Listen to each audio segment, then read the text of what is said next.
activated any sleeper cells inside the U.S. There's reports that they have pressed that trigger button to activate those cells, at least abroad. Well, they've been trying for a long time. We've been very much on top of it. But we've got very, very good intelligence into that. Iran activated any sleeper cells inside the U.S. There's reports that they have pressed that trigger button to activate those cells, at least abroad. Well, they've been trying for a long time. We've been very much on top of it. One of the things we have to do is get the Democrats to stop the Democrat shutdown, because, as you know, the apparatus that looks into that, Schumer and the Democrats have shut it down, which tells you they probably hate our country a lot. But the Democrats have to open that up. But we've got very, very good intelligence into that. We know a lot of different things that have happened that have been very bad. A lot of them came in during the Biden open border period, but we have them under, we've got them, we're watching every single one of them. Yeah, we know a lot about them. The biggest problem we have is the Democrat shutdown. We know a lot about them, but the shutdown doesn't allow us to do what we have to do. Have to take him out? Does he have a target on his back? You mean the new Supreme Leader? You mean the son? How can there be an Iran? Well, with I don't want to say that, but you know, I was disappointed because we think it's going to lead to just more of the same problem for the country. So I was disappointed to see their choice. Thank you, sir. You've said you have someone in mind to be the new Iranian leadership, if not the Ayatollah's son. What are you looking for in that person? Are you looking at someone internal, given that you just said that their leadership has been decimated? I like the idea of, internal and eternal, come to think of it. But I like the idea of internal because it works well. I mean, I think we've proven that so far in Venezuela. We have a woman, Delcy, who has been, president of the country, very respected, she's doing a great job. And it's, no disruption. We had, as you remember, Iraq, where everybody got fired. The military got fired, the police got fired, the politicians got fired. There was nobody. And you know what they turned into? ISIS. And we don't want that. We don't want that. So I would like to see people that are inside go. Now, they talk about the son of the Shah. They talk about other people. But, hasn't been there in many, many years. We have a formula that's been very good so far, and I think it'll continue to be good. The relationship is extraordinary with Venezuela, smart country. We've taken out 100 million barrels of oil. It's right now in Houston being taken care of and made so beautiful. And you have to see this at work. They have, it's brought to the refineries. It's being refined in Houston, which is made exactly for that product. And so far, but it's 100 million barrels of oil, and now they have another 100 million barrels coming.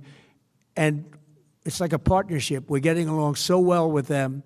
It's great for Venezuela, and it's great for the United States. Yeah, please go ahead. Hi, Mr. President. You just suggested that Iran somehow got its hands on a Tomahawk and bombed its own elementary school on the first day of the war. But you're the only person in your government saying this. Even your defense secretary wouldn't say that when he was asked, standing over your shoulder on your plane on Saturday. Why are you the only person saying this? Because I just don't know enough about it. I think it's something that I was told is under investigation. But Tomahawks are used by others, as you know. Numerous other nations have Tomahawks. They buy them from us. But I will certainly, whatever the report shows, I'm willing to live with that report. Yeah, please. You said earlier that we've already won in many ways, but we haven't won enough. What do you consider enough? What's your baseline? Where they're not going to be starting the following day to develop a nuclear weapon. Where they'll look at that man and some other people from the administration and say, all right, we're not going to do it. They were not willing to say that. And when Steve called up and he said that to me, I said, well, here we go. Let's do it the hard way. But the hard way, I think, is probably the easy way. When basically I can see that they will no longer have any capacity whatsoever for a very long period of time of developing weaponry that could be used against the United States, Israel, or any of our allies. We have great allies in the Middle East, great countries that are allies. And they were staying out of it until they got hit. Someday they'll have to do a story. Why did he do that? Why did they do that? But they were going to hit them. If I didn't hit them first, they were going to hit our allies first.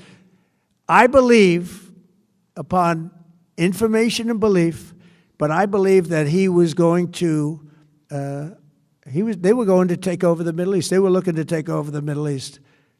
Now, had Operation Midnight Hammer not taken place, that was definite, because they would have had a nuclear weapon within a matter of weeks.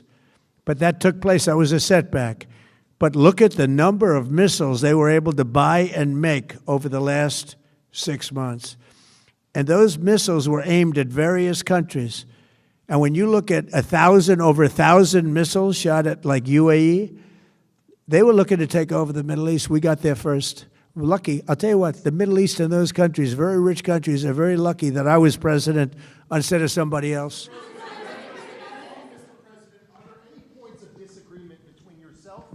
Vice President when it comes to U.S. action in Iran? I don't think so, no. No, we get along very well on this. He was, I would say, philosophically a little bit different than me. I think he was maybe less enthusiastic about going, but he was quite enthusiastic. But I felt it was something we had to do. I didn't feel we had a choice. If we didn't do it, they would have done it to us. I felt, based on the negotiations that were being had by Steve Witkoff and Jared Kushner and Marco and Pete, and everybody was involved, I felt that they were looking to tap us along before they hit, and I thought they were going to hit. And if they hit us first, that would have been a very bad thing. In the back, please, in the back.